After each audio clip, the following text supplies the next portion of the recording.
আরে কাঁচা আম নেই তো কি হয়েছে, বানিয়ে ফেলাম কাঁচা মিঠা আম দিয়ে আমের আচার।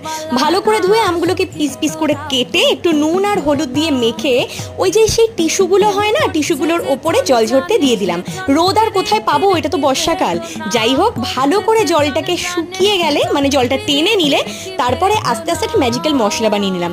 1 চামচ মতো গোটা জিরে, গোটা মৌরি, মেথি আর শুকনো লঙ্কা ভালো করে কড়াইতে টেলে নিয়েছি। ও, আমি নুনটা দিতে ভুলে গেছিলাম, নুনটা পরে টেলে মিক্সারে গ্রাইন্ড করে সুন্দর একটা মশলা বানিয়ে নিলাম। এবার কড়াইতে বেশ কিছুটা মতো সর্ষের তেল দিয়ে 5 ফোড়ন দিয়ে দিয়েছি, তোমরা চাইলে কালো জিরেও দিতে পারো। ব্যাস, তারপরে আমগুলোকে দিয়ে ভালো করে নাড়িয়ে চাড়িয়ে ফ্রাই করলাম। দিয়ে দিলাম কিছুটা নুন আর বেশ কিছুটা মতো চিনি দিয়ে আমগুলোকে ভালো করে নাড়িয়ে চাড়িয়ে ফ্রাই হয়ে যাওয়ার পরে ওই যে ম্যাজিক্যাল মশলাটা উপর থেকে ভালো করে ঢাললাম। ঢেলে একটু সতে করে নেওয়ার পরে ব্যাস, আমের আচার রেডি। ব্যাস, ঠান্ডা হয়ে যাওয়ার পর একটা কন্টেনারের মধ্যে ভালো করে ভরে নিলাম। এবার 2 দিন ধরে রোদ খাওয়াবো, আর তারপরে একদিনেই খেয়ে শেষ করে নেবো।